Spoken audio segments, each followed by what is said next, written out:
오늘도 주의 전에 모여 신년 두 번째 예배를 드리는 여러분 외에 하나님의 크신 은혜가 풍성하게 채워지기를 주의 이름으로 축원합니다. 우리 옆에 분하고 악수는 할 수 없지만 눈인사로 싱싱하게 삽시다 라고 한번 윙크를 쫙 하고 날려주시죠. 올해는 사도행전의 뒤를 이어 예수님의 친제자들이 초대교회에게, 흩어진 교회에게, 성도들에게 어떤 말씀을 나눴는지를 베드로 전후서와 요한 1, 2, 3서와 야고보 이렇게 20장을 가지고 올 한 해 동안 말씀을 전하려 합니다. 이 말씀을 들으며 저와 여러분들은 예수님의 제자들이, 예수님께 직접 배우고 예수님으로부터 가르침을 받았던 제자들이 오늘 우리에게 무엇을 당부하는지, 그 당부를 받고 저와 여러분은 어떻게 움직여야 되는지 잘 기억하시고, 특별히 베드로 사도의 말씀으로 예수의 사역을 이어받은 그들이 복음을 통하여 사람을 살리고 또 키우고 또 고치는 이 사역을 우리도 대를 이어 할 수 있도록, 이 귀한 사역에 집중할 수 있도록, 또 하나님의 은혜를 누리고 하나님의 뜻을 발견하는 귀한 시간이 되시기를 주님의 이름으로 축원합니다. 우리가 베드로 서신을 시작하기 전 과연 베드로는 어떤 사람이기에 이런 부름을 받았는가, 그는 온전했었는가 한번 확인해 보시길 바랍니다. 베드로도 온전하지 않았습니다. 어쩌면 우리보다도 더 예수님과 거리가 멀었던 적도 있었습니다. 그런데 그가 하나님이 부어주시는 성령의 충만함을 받고 그가 주 앞에서 죽음을 다하기까지 이 거룩한 일에 헌신하였던 것처럼 저와 여러분들도 우리를 사용하시기를 원하시는 하나님의 마음을 깨달아 베드로처럼 귀하게 붙잡힌 바 되어 성경대로 하나님의 뜻을 이루며 살아가는 주의 자녀들 되시기를 주의 이름으로 축원합니다. 성경에 보면 베드로의 성은 시몬입니다. 시몬. 그의 이름은 베드로인데 이 베드로는 헬라어로 게바라는 아람어를 번역한 겁니다. 페트루스라는 반석이라는 의미입니다. 그의 직업은 그의 동생 안드레와 함께 저 이스라엘 북쪽 벳세다에 잡은, 그 갈릴리 호수에 자리 잡은 벳세다라는 지역의 어부 출신이었습니다. 그러니까 물고기를 잡고 이것을 팔아서 먹고 살았던 사람입니다. 그런데 이런 사람이 어떻게 예수 그리스도를 만나는가? 그 형제 안드레가 이 베드로에게 예수님을 소개합니다. 그리고 이 예수님을 소개한 예수님을 소개받은 이 베드로는 예수에게 찾아가지요. 그 예수님은 베드로를 보자마자 뭐라고 이야기하냐면 너 게바구나 라고 이때 당부합니다. 너 반석이구나 라고 말합니다. 그러면서 예수님은 이 어부, 물고기잡이 이 어부 베드로를 나를 따라오너라 라고 말씀하시면서 이제부터 너는 물고기를 낚는 어부가 아니라 사람을 낚는 어부가 되게 하리라 라고 마가복음 1장 17절에 말씀합니다. 드디어 이때부터 베드로는 물고기 잡는 어부가 아니라 사람을 낚는 어부가 되어 살아갑니다. 다른 제자들보다 예수님 곁에서 특별한 경험을 많이 했던 사람이 베드로입니다. 변화산에 올라가 신령한 몸으로 변화된 것을 직접 체험한 사람이 베드로입니다. 5,000명 앞에서 예수님이 기도하여 나눠주신 보리떡 5개를 떼어서 나눠줘도 그 떡이 줄어들거나 그 떡이 모자라지 않는 풍성함을 누린 사람도 베드로입니다. 예수님 때문에 갈릴리 호수 물도 걸어봤습니다. 여러분, 세상에 물 위를 걸었던 경험을 가진 사람이 누가 있겠습니까? 이 일을 하다가 풍랑 때문에 물속에 빠져 죽을 뻔한 사람도 바로 베드로였습니다. 예수님께서 질문한 적에 만점짜리 대답을 내놓은 사람도 제자였습니다. 저 가이사라 빌립보에 가서, 그 우상의 도시에 가서 예수님이 얘들아 너희는 나를 누구라고 하느냐라는 질문에 베드로가 주님은 그리스도시요 살아계신 하나님의 아들입니다라고 고백했던 사람이 베드로이기도 합니다. 그래서 예수님이 이 기가 막히게 예수 그리스도를 알고 있는 베드로를 향하여서 너 베드로구나, 너 반석이구나, 내가 이 반석 위에 내 교회를 세우겠다라는 말씀도 들었습니다. 뿐만 아니라 예수님의 순환날의 전날 밤, 그러니까 죽으시기 전날 밤에 주여 내가 주와 함께 오게도 가고 만약 주님이 죽으신다면은 내가 죽는 데에도 가기를 각오하였나이다 라고 누가복음 22장 13절에 이야기해요. 내가 죽겠다라고 말합니다. 그런데 이런 장담하던 혀끝이 침이 마르기도 전에 베드로는 예수 그리스도를 3번 모른다고 부인하는 삶을 산 사람이기도 합니다. 여러분, 제가 여러분에게 예수님의 초상화 하나를 쫙 갖다 놓고 퇴퇴 침 뱉어가면서 예수의 초상화를 걷어찼는데 그 사람이 나와서 여러분들에게 설교한다고 그러면 예수 믿으시라고 한다면 여러분 믿겠습니까? 너나 잘 믿으세요 라고 하겠습니까? 심각한 거죠.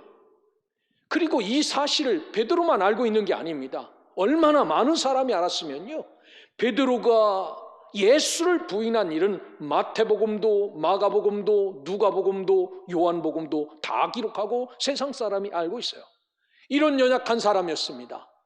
어쩌면 우리보다도, 그래도 교회는 드문드문 나오더라도 예수를 입술로 부인하지 않고 사는 사람인데 제자였던 베드로는 이런 삶을 살아갔던 사람이죠. 하지만 베드로는 부활하신 예수를 만납니다. 그리고 예수께서 명령하셨던 내 양을 먹이고 내 양을 키우라는 말에 순종하여 모이기 시작합니다. 그리고 예수님의 마지막 승천을 목도합니다. 승천 시에 명령하였던 그 명령을 기억합니다. 얘들아 모여서 기도해라. 내가 성령을 선물로 줄 터이니. 사람들이 모이기 시작합니다. 그리고 기도하기 시작합니다. 열흘이 지났습니다. 성령의 충만함을 받게 되었습니다. 그의 삶이 완전히 거듭나고 완전히 놀랍게 변화되는 삶을 경험한 사람이 베드로입니다. 그래서 그는 이런 놀라운 경험을 하고 난 뒤에 하나님 앞에서 너희 말을 듣는 것이 옳은가 판단하라 라고 하면서 우리는 보고 들은 것을 말하지 아니할 수 없다, 예수가 부활하신 것을 말하지 아니할 수 없다라고 증거하지요. 그러면서 십자가에 달아 죽인 예수가 우리의 구세주고 너희들도 구원할 구세주다라고 말하면서 복음을 증거하기 시작합니다. 이 때문에 교회가 핍박을 당합니다. 성도들은 흩어집니다. 가는 곳마다 예수가 그리스도됨을 증거하며 삽니다. 베드로도 그들이 가는 곳마다 전합니다. 사마리아에 가서 기도도 하고 성령의 임재도 누리고, 욥바도 갔지요. 정치 중심 도시였던 가이사랴에 가서 로마 백부장 고넬료도 만나 복음을 전하고 그 가족 식구들에게 세례도 준 것을 볼 수 있습니다. 그러면서 베드로가 느낀 것은, 아하, 이 복음이 유대인이고 이스라엘인 우리만 알고 있는 것이 아니라 이 복음이 이방인에게도 하나님이 역사하시는구나 라고 누리면서 이때부터 사도 베드로의 마음과 생각이 열려 선교적 사명이 싹이 트게 됩니다. 어쩌면 이 사도 베드로는요, 온탕과 냉탕을 왔다 갔다 경험한 사람입니다. 이렇게 심하게 온탕도 가보고 냉탕도 가본 사람 참 드물지요. 그런데 이러한 자가 오늘 우리에게 말씀합니다. 특별히 우리도 연약한 자들이죠. 사도 베드로만 이렇게 연약하겠습니까? 우리도 날마다 온탕과 냉탕, 믿음의 자리에 섰다 저 나락에 떨어졌다를 경험하고 살고 있지 않습니까? 그렇지만 베드로가 성령에 사로잡힐 때 이렇게 완벽하게 변화되어 예수 그리스도를 위해서 죽은 자였다라는 사실을 기억하고, 오늘 우리도 이 사도 베드로의 말씀을 들어 이렇게 성령의 은혜로 변화되어 하나님이 가장 기뻐하시는 사람으로 완벽하게 거듭난 삶을 살아 주 앞에는 영광 돌리는 삶을 살아가시기를 주님의 이름으로 축원합니다. 오늘 베드로는 이 서신을 쓰면서 누구에게 보냈는가? 여기에 보면요, 예수 그리스도가 죽고 살아나심을 믿는 자들에게 보낸 서신입니다. 그러니까 예수를 모르는 자들이 아니라 예수님이 죽었고 예수님이 부활하셨고를 믿는 자들, 알고 있는 자들에게 이 서신을 쓴 겁니다. 적어도 저와 여러분들에게 이 말씀을 주시는 겁니다. 왜입니까? 시간이 지나고 날이 지나면 점점 믿음이 좋아지고 주 앞에 온전히 세워지는 것이 아니라 그들이 예수가 죽고 살아나심을 믿는 자들임에도 불구하고 시간이 가면서 믿음이 흔들리고 신앙이 흔들려요. 안타까운 마음을 갖게 됩니다. 그래서 그들을 다시 깨우기 위해서, 그들을 다시 세우기 위해서 베드로가 편지를 써서 보내죠. 오늘 1장 1절에 보면 본도와 갈라디아와 갑바도기아와 아시아와 비두니아에 흩어져 신앙생활하는 자들에게 이 서신을 씁니다. 여러분, 해외여행이 한참이었을 때 여기 갑바도기아 이런 데 다녀오신 분들이 있을 거예요. 터키에 가면은 그 우주선 같은 거 타는 데가 다 여기거든요. 예루살렘에서 이곳까지 가려면요 1,000km에서 1,500km를 가야 될 곳입니다. 우리나라에는 이런 땅도 없습니다. 그냥 저 북쪽에서 400km만 달려가면 땡이지 않습니까? 이렇게 흩어져 있는 자들입니다. 그런데 성경에 보면요 이 말씀이 똑같이 기록이 되어져 있는 곳이 있습니다. 어디에냐면 사도행전 2장에 이 말씀이 기록이 되어져 있어요. 사도행전 2장, 성령이 하늘에서 불같이 내림을 받을 때 어떤 사람들이 거기에 있었냐면요, 사도행전 2장 9절에 보면 우리는 또 메소포타미아, 유다와 갑바도기아, 본도와 아시아, 부르기아와 밤빌리아 등 여러 지역에서 온 사람들이 여기에 있었고 성령을 받았다라고 성경은 말씀합니다. 그러니까 사도 베드로와 함께 사도행전 2장에서 그 놀라운 성령의 체험을 한 사람이 오늘 이 편지를 받는 사람들이다라고 말씀하시는 이야기입니다. 베드로는 이런 엄청난 성령의 은혜를 경험한 자들이지만 여러분 이렇게 정말 성령의 불 속에 들어가서 달달달달 볶은 것처럼 이런 은혜를 받은 사람이지만 지역에 가서 세워서 흩어진 곳에서 살다가 보니까 신앙은 온데간데 없고 점점 믿음은 약해지고 하나님과 멀어지는 삶을 경험하죠. 이 소식을 들은 사도 베드로가 그들에게 복음을 씁니다. 그리스도인의 의무가 무엇인지를 다시 말해요. 그리스도인의 생활 원리가 무엇인지를 이들에게 전합니다. 그리고 그리스도인들이 받는 고난이 무엇인지를 이야기하면서 그들을 다시 깨워 세우는 말씀이 저와 여러분들에게 주시는 이 말씀입니다.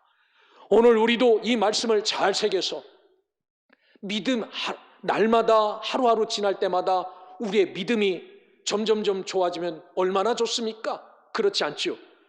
이런 우리에게 사도 베드로, 예수님에게 친히 배웠던 이 베드로가 이 말씀을 증거함을 기억하고 오늘 이 말씀을 잘 새겨 금보다 귀한 믿음으로 흔들림 없이 살아가는 성도들 되시기를 주의 이름으로 축원합니다. 오늘 성경에 보면 하나님께서 편지를 받은 수신자들이 어떤 사람인지를 이야기하는데 하는지 보면은 하나님께서 성령으로 거룩하게 해주신 자들이다라고 말합니다. 이미 사도행전 2장에서 그 영으로 거룩하게 성령으로 새롭게 된 그러한 사람들, 적어도 거듭남을 체험한 사람들에게 이 편지를 쓴다라고 말합니다. 우리는 날마다 아무리 성령이 충만해도 날마다 그 영으로 채우지 않으면 주님과 점점 멀어지죠. 여러분, 예배와 멀어지고 기도와 멀어지고 말씀과 멀어지면요 장사 없다라는 사실을 기억하시고 저와 여러분들은 날마다 예배와 말씀과 기도와 찬양과 가까워지기를 주의 이름으로 축원합니다. 그렇게 놀라운 은혜를 입었는데도 멀리서 떨어져 살다가 보니까 그 거듭남을 체험했는데도 불구하고 이 편지를 받게 된 겁니다. 이 모습이 우리의 모습이라 생각하시고 오늘 성령으로 거룩한 은혜를 누린 자들이지만 다시 말씀을 듣고 우리가 다시 주 앞에 온전히 세움받기를 주의 이름으로 축원합니다. 뿐만 아니라 그리스도의 핏뿌림을 얻기 위해서 택하심을 받은 자들이다라고 말합니다. 그리스도의 핏뿌림을 얻기 위해서 택하심 받은 자들. 만약에 우리에게 피를 한 바가지씩 주면서 이 피를 좀 뿌려보라고 하면은 그 피를 아무나 뿌릴 수 있겠습니까? 여러분? 여기 피 뿌림을 얻기 위하여라는 말은 진짜 피 뿌린다는 이야기가 아니고 복음을 뿌리기 위해서, 살리는 생명을 뿌리기 위해서 부름받은 자들이 이 말을 꼭 들어야 된다라고 말합니다. 성경에 보면요, 피 뿌림의 때가 있었습니다. 언제 성경에 보면 피를 뿌렸냐면요, 내가 죄를 져서 속죄 제사를 드릴 때 제사장은 나의 죄를 속하기 위해서 피를 뿌렸습니다. 문둥병이 나을 때도 피를 뿌렸습니다. 제사장의 성별 의식 때도 피를 뿌렸습니다. 어찌 보면 이 피를 뿌린 것으로 인하여 거룩해지고 살아나는 그 일에 피를 뿌렸어요. 오늘 저와 여러분들도 마찬가지입니다. 나 혼자 믿음의 길 걸어가는 거 아닙니다. 나 때문에 누군가가 살아나도록 여기에 불러주셨는데, 이런 자들에게 이 말씀 듣고 정말 신실하게 살아가라라고 주신 말씀입니다. 뿐만 아니라 성경에 보면요, 이렇게 하나님이 주신, 우리를 불러서 이 거룩하게 거듭나게 만들어주시고 이런 일에 불러주신 우리지만, 이 하나님의 주신 위대한 유산에 대해서 말씀을 하세요. 여러분, 유산에 관심이 있습니까? 없습니까? 관심 많지요? 우리 아버지 어머니가 돌아가시면 나에게 무엇을 남겨줄까? 제가 보니까요, 유산에 무지무지하게 관심이 많아요. 저는 세상 사람들이 그렇게 유산에 관심이 많은 줄 몰랐습니다. 천사 같은 사람도 그때만 되면은 눈이 바뀌어지고 계산이 빨라지고 그러더라고요. 여러분, 오늘 하나님이 주신 유산에 대해서 여러분들의 마음이 이렇기를 주의 이름으로 축원합니다. 그분이 주실 유산은 거들떠 보지도 않고 세상 유산에만 눈이 반짝반짝한 분이 아니라 그분이 주신 유산에 눈이 반짝반짝할 수 있는 사람이 되기를 주의 이름으로 축원합니다. 여러분, 유산은 은혜입니까? 은혜가 아닙니까? 은혜입니다. 여러분, 아버지 어머님이 돌아가실 때 유산을 넘겨줄 때 여러분, 그래도 잘한 놈한테 유산을 주죠. 잘하지 않으면 조금 줘도 할 말이 없는 거예요. 전적인 은혜입니다. 오늘 성경에 보면은 우리가 금요일 날마다 로마서를 말씀을 배우는데 토기장이의 비유를 하시면서 이 진흙을 갖고 좋은 그릇도 만들고 안 좋은 그릇도 만드는데, 이 그릇 만드는 것은 전적인 누구의 책임입니까? 하나님입니다. 여기에는 뭐가 포함되었냐면요, 긍휼이 포함되었어요. 긍휼. 이 긍휼이라는 것은 하나님의 은혜입니다. 우리를 측은히 여기시는 겁니다. 그래, 힘들지, 내가 불러서 너를 사용하려고 하는데 어렵지, 그러면서 그분이 긍휼히 여기는 동정이고 불쌍히 여겨주시는 마음입니다. 이런 마음으로 우리에게 하나님의 거룩한 유산을 주셨는데, 그 유산이 뭐냐면요, 오늘 우리를 거듭나게 만들어 주셨다라고 말합니다. 목사님, 이게 유산이 될 수 있나요? 여러분, 이것보다 더 좋은 유산이 없는 줄 믿으시기를 주의 이름으로 축원합니다. 하나님께서 죽은 자 가운데 부활하심으로 말미암아 우리를 새로 태어나게 하셨다. 아나겟나오, 다시 만들어 주셨다는 겁니다. 우리를 다시 태어나게 하셨다는 겁니다. 어머니 뱃속에 들어가서 다시 태어나는 것 아닙니다. 성령의 영으로 머리끝부터 발끝까지 새롭게 만들어 주셨다라는 겁니다. 어디 가서 자랑할 만한 유산입니다. 나 이렇게 변했습니다. 나 이렇게 바뀌었습니다. 나 이런 사람입니다 라고 꺼내놓을 만한 유산이라는 겁니다. 사랑하는 성도 여러분, 오늘 세상적이고 정욕적인 것에 눈이 멀어 사는 자들이 아니라 하나님이 나를 이 자리에 세워주신 것, 이것이 유산임을 믿고 이것을 다시 경험하며 거듭나 주의 일에 귀하게 쓰임받기를 주의 이름으로 축원합니다. 뿐만 아니라 성경은 말합니다. 하나님이 주신 위대한 유산은 산 소망이신 그리스도다라고 말합니다. 여러분, 저와 여러분이 꺼내놓고 자랑할 게 뭐겠습니까? 예수 그리스도 아닙니까? 오늘 성경은 그리스도가 산 소망이라고 말합니다. 엘피스 자오라고 성경에 써 있어요. 살아 숨쉬는 기대, 살아 숨쉬는 희망이 바로 예수 그리스도. 우리가 이 세상에서 누릴 건 없지만 그분을 가지고 가면은 영원히 살 수 있는 이분이 우리에게 유산이고 소망이다라고 말합니다. 그렇습니다. 이와 마찬가지로 그리스도인은 영생 소망을 거두기 위해 땅에 사는 동안 예수 그리스도를 믿고 의지하죠. 꺼내놓을 수 있는 자랑이 이분이다라는 겁니다. 오늘 우리의 어려움과 고난과 환난 가운데서도 모든 것을 해갈시켜주는 생수 같은 예수 그리스도, 이분이 우리의 산소망이고 유산임을 믿고 이 유산을 잊어버리지 않고 이 유산을 빼앗기지도 말고 이 유산을 가슴속에 잘 담고 살아가는 믿음의 자녀들 되시기를 주의 이름으로 축원합니다. 뿐만 아니라 유산은 하나님 나라다라고 이야기합니다. 4절을 보십시오. 썩지 않고 더럽지 않고 쇠하지 않는 기업을 잊게 하시나니 곧 너희를 위하여 하늘에 간직하신 것이라. 썩지 않는 것, 더럽지 않는 것, 쇠하지 않는 기업, 변질되지 않는 기업, 그 하늘의 기업, 이 하나님 나라가 저와 여러분에게 주실 유산이다라고 말해요. 여러분, 이 땅에서는 그 유산에 대해서 별 관심이 없습니다. 오로지 우리의 그 세상적인 것에 관심이 있죠. 우리 아버지가 나에게 얼마나 주실 것인가, 이거에 관심이 있죠. 그리고 진짜 하늘나라의 유산에 대해서는 관심 없이 살아요. 그런데 막상 저와 여러분들이 이 땅의 삶을 다하고 그 나라에 갔을 때 그 사람들, 나는 정말 옛날 목사님처럼 갓 구원받아 개털모자 쓰고 다니는데 저 사람들은 어마어마한 상급을 받는다면 여러분 얼마나 부럽겠습니까? 오늘 저와 여러분들은 주님께서 우리에게 준비하고 계신 진짜 유산, 하나님 나라, 이 나라를 사모하고 이 나라를 가장 소중히 여기는 그러한 주의 자녀 백성으로 살아가기를 주의 이름으로 축원합니다. 그 나라는 썩지 않습니다. 여러분, 세상에 썩지 않는 것이 어디 있습니까? 그 나라는 더러워지지 않습니다. 그 나라는 쇠하지도 않습니다. 올해 여러분 거울을 보면서 뭐를 가장 많이 느끼셨습니까? 예? 거울을 보면서 늙었네. 이거 다 느끼셨죠? 예? 여기도 흰머리 있고 저기도 흰머리 있고. 여러분, 쇠하지 않는 게 없습니다. 다 썩죠. 다 늙어가고 다 더러워지고 그렇습니다. 그런데 우리에게 주실 유산은 그렇지 않다는 겁니다. 변질되지 않는 것이라는 겁니다. 여러분, 이게 우리가 받을 유산, 그 예수 그리스도의 참소망이신 예수 그리스도, 우리를 거듭나게 만든 것, 이 유산을 욕심내며 살아갈 수 있는 저와 여러분들 되시기를 주의 이름으로 축원합니다. 그러면은 이런 유산을 받고 살아가는 사람도 기쁜 일만 날마다 있나요? 어려운 일이 있나요? 어머니 아버지 유산을 나 혼자 다 받았다고 걱정 근심 없습니까?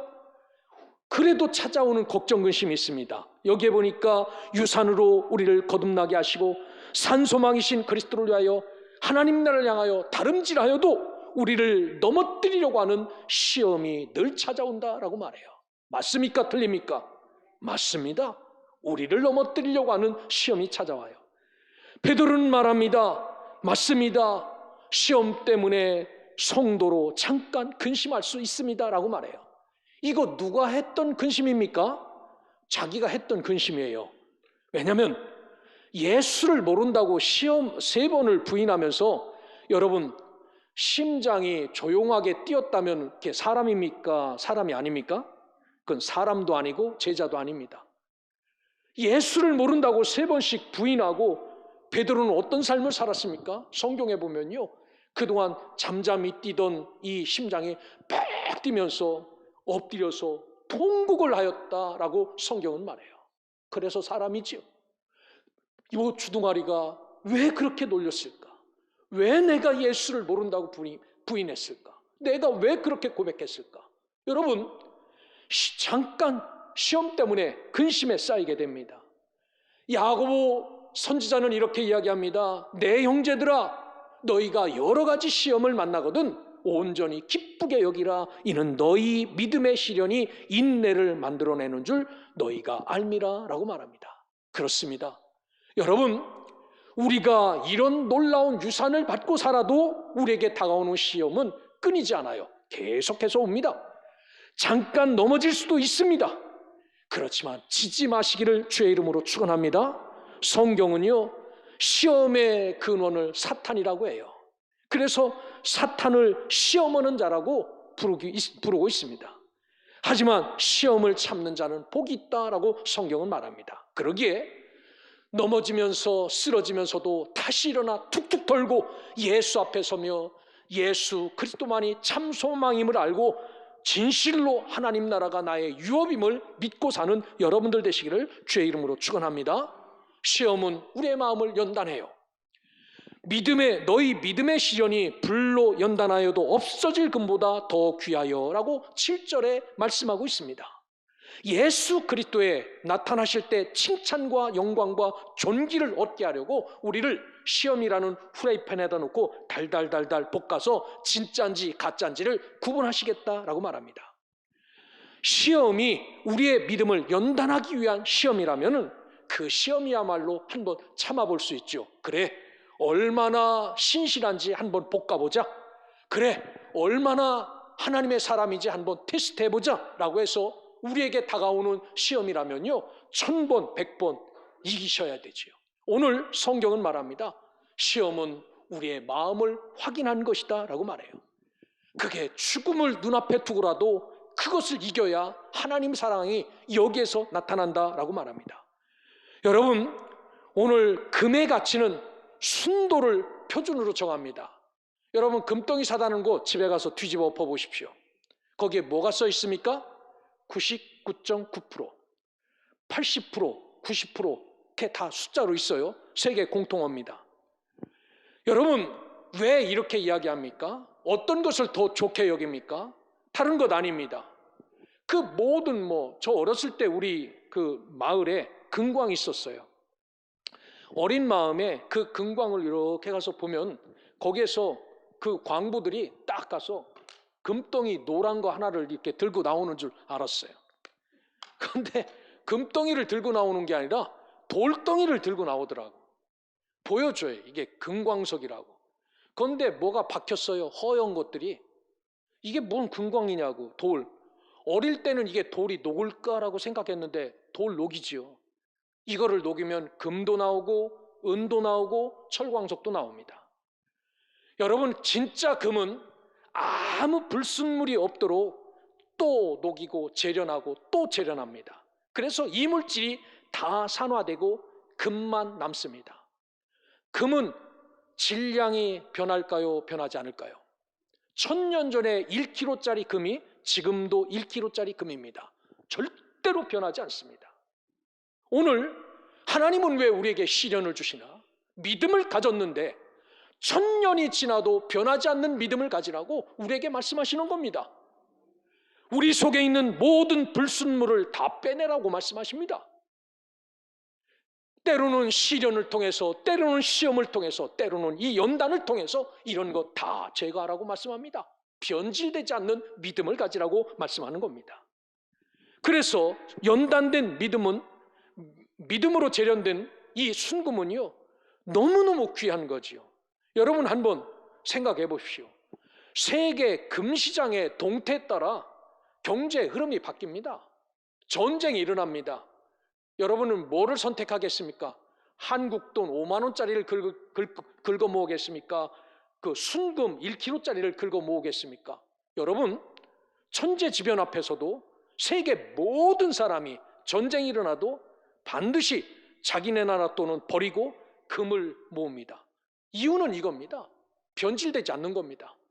어디에 가서 내놔도, 이 나라에 내놔도 저 나라에 내놔도 변질되지 않는 게 금이기 때문에 그것을 가지려고 해요. 이게 가치입니다.